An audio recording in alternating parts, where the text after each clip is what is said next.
आपका बच्चा हूँ, आपके बीच में ही पल बढ़ के पैदा हुआ हूँ। थोड़े दिन पहले निक्कर में खेलता था, अब इस रूप में आपके सामने हूँ।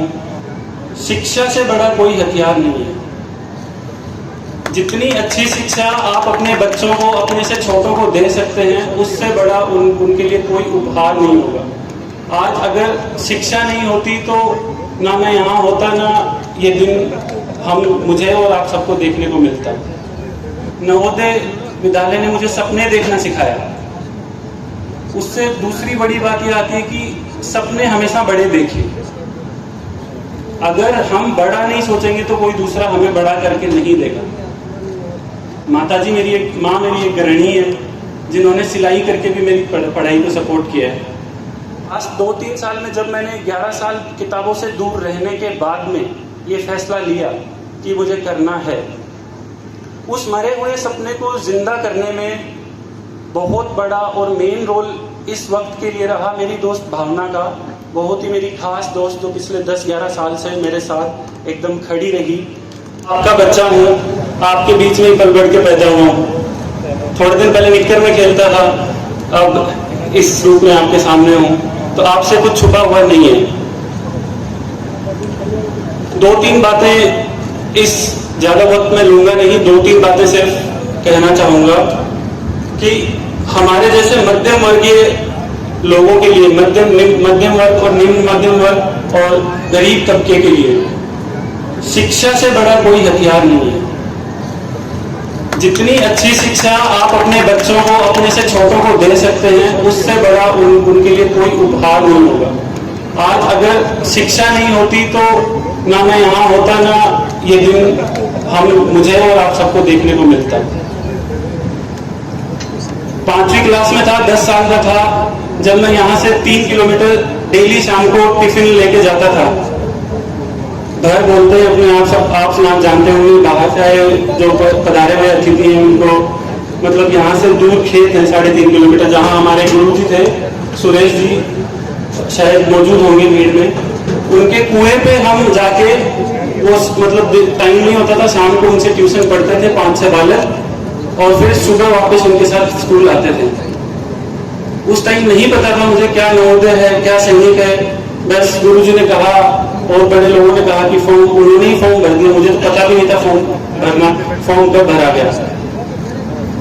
वो एग्जाम हुई, उसमें सिलेक्शन हुआ। उस दिन से जो जिंदगी ने एक नया रूप लिया, एक नए प्लेटफॉर्म जो मिला नवोदय विद्यालय में मुझे, उसका मैं शायद लफ्जों में उसका एहसान नहीं बयां कर सकता।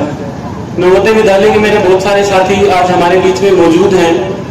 वो शायद इस बात को समझ पाएंगे कि किस तरीके से वहां शिक्षा, न सिर्फ किताबी शिक्षा, वो शिक्षा जो दुनियादारी सिखाती है, वो शिक्षा जो अपने पैरों पे खड़ा होना सिखाती है, वो शिक्षा जो हमें संस्कार देती है, जो हमें सही गलत का फर्क बताती है, वो मुझे वहां मिली।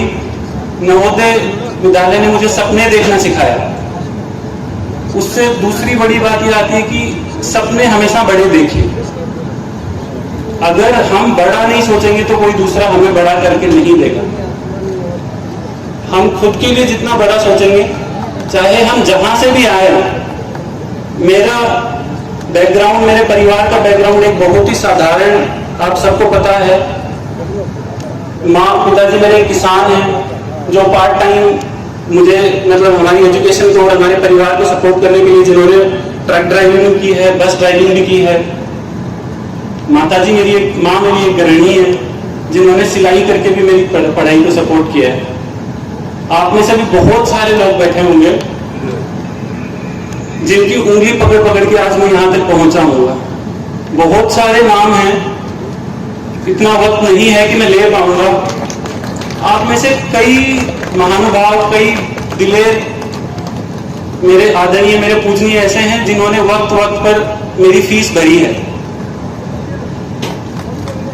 तो उन सबका आज इस मंच से मैं बहुत ही हार्दिक धन्यवाद देता हूं। जोरदार तालियां बजाएं।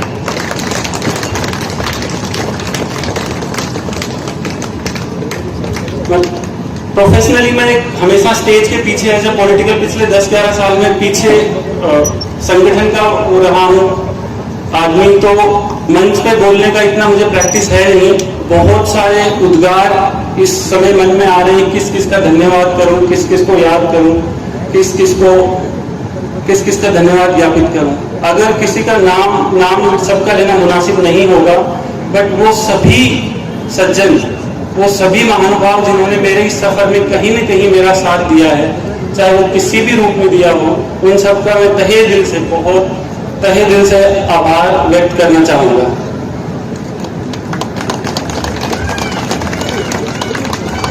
दूसरा जो एक संदेश मैं आप सबके बीच में छोड़ना चाहूंगा, जो है कि अपने बच्चों को बड़ा सोचना सिखाएं। आपकी हकीकत कुछ भी हो, उससे फर्क नहीं पड़ता। आप कहां से आए हैं उससे फर्क नहीं पड़ता। आपको कहां जाना है वो आपको तय करना है, और उसी से फर्क पड़ता है। कॉलेज के बाद में मैंने एक सपना दिखाया आप सबको, मेरे बड़े परिवार को कि मुझे यूपीएससी करनी है। फिर लेकिन दिल्ली के एक्सपोजर ने मेरे को अलग अलग एक अनुभव दिए, तो मुझे लगा कि नहीं, यूपीएससी मेरे लिए सही चीज नहीं होगी। द हिंदू न्यूज़पेपर पढ़ के मुझे लगा कि मैं शायद इस सिस्टम में सर्वाइव नहीं कर पाऊंगा। मुझे तुरंत बदलाव लाना था। वो जो उस टाइम की एनर्जी होती है ना 20-21 साल वाली, कि हाँ बस मुझे तो रातों रात बदलाव लाना है। तो मैं डॉक्यूमेंट्री फिल्म मेकिंग में गया, जहाँ पे पूरे भारत का मुझे भ्रमण करने का मौका मिला। बहुत सारे अनगिनत लोगों से बात करने का, उनके दुख जानने का, उनके दुख दर्द साझा करने का, उनकी कहानियां सुनने का, उनके किस्से बयान करने का, उनको प्लेटफॉर्म प्रोवाइड करने का, अपने प्रोफेशन से, कि मैं दुनिया मतलब पूरा भारत घूम रहा था, अलग अलग तरह के लोगों से मिल रहा था। उसके बाद में मैंने पॉलिटिकल कम्युनिकेशन में भी काम किया। मतलब भारत की सभी मेन पार्टियों के साथ, बिहार में, झारखंड में, यूपी में, उत्तराखंड में, गुजरात में, राजस्थान में, दिल्ली में। आज कई लोग काफ़ी सीनियर सीएम रह भी चुके हैं, सीएम हैं भी, सिटिंग भी हैं, कैबिनेट मिनिस्टर्स भी हैं, मिनिस्टर्स भी हैं। बड़े बड़े लोगों के साथ, इंडस्ट्रियलिस्ट के साथ, कॉरपोरेट बिजनेसमैन के साथ, एनजीओ के बड़े बड़े लोगों के साथ मुझे काम करने का मौका मिला। तो अच्छा खासा चल रहा था। लेकिन जब भी मैं गांव आता था, तो आप सबकी नजरों में एक अलग तरह की निराशा, किसी की नजरों में वो खुले तौर पे थी, किसी की नजरों में वो छुपी हुई थी। कि अगर सबकी नजरों में ये था कि अगर तू यूपीएससी कर लेता तो आज पता नहीं कहाँ होता। अभी पता नहीं कौन से जंगल में, कभी किसी धरने को कवर कर रहा है, कभी कौन से जंगल में, कभी कौन से वनवासियों के साथ है, कभी कहीं भटक रहा है। तो मेरे लिए पिछले 10-11 साल में आप सबको ये समझा पाना मुश्किल रहा कि क्या डॉक्यूमेंट्री फिल्म मेकिंग होती है, क्या उसका इम्पैक्ट होता है, क्या पॉलिटिकल कम्युनिकेशन होता है, क्या ब्रांडिंग होती है, क्या मीडिया होता है, कैसे वो काम करता है। तो ये मेरे लिए समझाना बहुत मुश्किल था। और आप सबकी नज़रों में मुझे पता नहीं क्यों एक वो था कि तू कर लेता, मतलब तू कर लेता। फिर मैं ये सोचता था कि यार अकेले झुंझुनू में 1000 से ज़्यादा स्कूल्स हैं, और हर साल 1000 बच्चे टॉप करते हैं, और सबको अपने बच्चे में एक भावी अधिकारी या भावी बहुत अच्छा करने वाला बच्चा दिखता है। तो अगर 1000 के 1000 यूपीएससी वाले, आईएएस वाले, आईपीएस वाले झुंझुनू से ही निकलने लग गए, तो बाकी देश का क्या होगा। तो ऐसा नहीं होता है कि यूपीएससी आपने टॉप कर लिया। स्कूल में तो टॉपर भी नहीं रहा कभी, मैं सेकंड थर्ड होता था, ऐसा कुछ वो नहीं था। एक्सेप्शनली टैलेंटेड वाला जो भी होता है, ऐसा कुछ कभी रहा नहीं। एक बहुत ही साधारण जर्नी रही। हाँ, ये था कि आगे बढ़ने की ललक हमेशा रही मन में। तो उसको आजमाने के लिए मैंने सोचा क्यों नहीं ये रिस्क लिया जाए।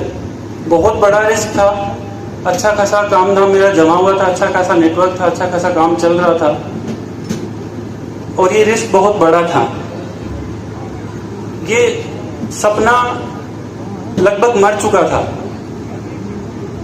इस सपने को वापस से जिंदा करने में मेरे परिवार का तो खैर शुरू से ही, मेरे माताजी, पिताजी, मेरी दादाजी जो आज नहीं रहे हम सब के बीच में, उनका बहुत बड़ा सपना था। आज खैर किस्मत की बात है, आज अगर वो हम सब के बीच में होते, मेरे दादाजी, मेरे नाना जी, नानी जी, तो उनकी आंखों में जो संतुष्टि मिलती ना मुझे, मेरे हिसाब से वो किसी भी यूपीएससी से बढ़कर होती मेरे लिए। तो बातें बहुत सारी करने को हम तसल्ली से करेंगे। सम्मानित मंच का मतलब कीमती वक्त है, हम उसको मतलब मैं जल्दी से जल्दी समेटना चाहूँगा। लास्ट 2-3 साल में जब मैंने 11 साल किताबों से दूर रहने के बाद में ये फैसला लिया कि मुझे करना है, उस मरे हुए सपने को जिंदा करने में बहुत बड़ा और मेन रोल इस वक्त के लिए रहा मेरी दोस्त भावना का। बहुत ही मेरी खास दोस्त जो पिछले 10-11 साल से मेरे साथ एकदम खड़ी रही। सबसे बड़ी चुनौती थी ये थी कि मैंने किसी को बताया नहीं था, किसी को भी कानों कान खबर नहीं थी कि मैं क्या कर रहा हूँ। घर वाले जब भी पूछते थे तो मैं यही बोलता था कि मैं अपनी पढ़ाई कर रहा हूँ, मुझे बाहर जाना है कहीं, मैं उसी के सिलसिले में पढ़ाई कर रहा हूँ। कमरे में बंद होके बहुत मुश्किल होता है ये सब कर पाना, ये आम धारणा है। सब आजकल हमारे समाज में ये भर दी गई है कि बिना कोचिंग के, बिना गाइडेंस के, बिना स्पेशली बिना कोचिंग के, प्रोफेशनल कोचिंग के आप कुछ कर नहीं सकते। लेकिन मैं नहीं मानता। हो सकता है कई लोगों के लिए कोचिंग काम करती हो सकता है कईयों के लिए नहीं करती हो, बट मेरे निजी एक्सपीरियंस से मुझे ये मानना है कि अगर आप में वो जुनून है तो आप आज के दौर में इंटरनेट है, डिजिटल एज है, आप कहीं से भी बैठ के पूरी दुनिया के रिसोर्सेज आपके कंप्यूटर में अवेलेबल है और आप कहीं से भी बैठ के किसी भी तरह की तैयारी सिर्फ अपने घर से कर सकते हैं।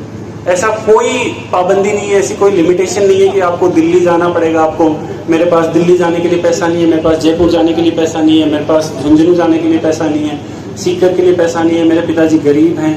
हाँ, ऑफ कोर्स गरीबी हमेशा परेशान करती है, पैसे की दिक्कत हमेशा परेशान करती है, लेकिन अगर आपने मन में ठान लिया कि आपको करना है तो मुझे लगता है सारी कायनात समहाउ कोशिश करती है कि ये होगा और ये होकर रहेगा।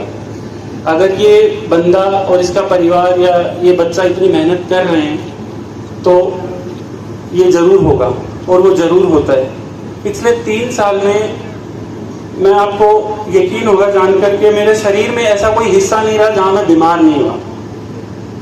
कभी पेट में, कभी कमर में, कभी घुटनों में, कभी कहीं कभी कहीं, क्योंकि लगातार कुर्सी में बैठे बैठे कुछ नहीं, आप सिर्फ एक कमरे में बंद हो, बहुत मुश्किल होता है।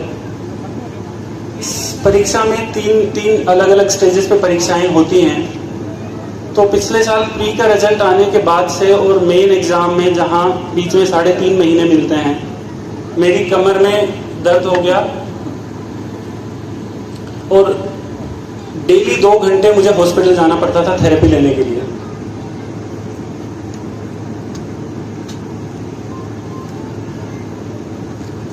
अभिनंदन की इसी कड़ी में मैं आगे बुलाना चाहूँगा मेरे छोटे भाई सुधीर को, जो क्योंकि मैं घर से रह के तैयारी कर रहा था तो मैं जितने भी आंसर्स लिखता था 50-50 पेज की डेली कम से कम 2 लिख लेता था। तो वो 100 पेज को स्कैन करके उसको ईमेल करने के लिए, इवैल्यूएशन के लिए, वो डेली वो अपनी तैयारी बीच में छोड़ के वो मतलब बिना कुछ बोले सिर्फ वो लगा रहता था उस काम में। सुधीर जहाँ भी हो, एक बार जोरदार तालियां। ये राम का लक्ष्मण है, जोरदार तालियां। इस तरह के संयोग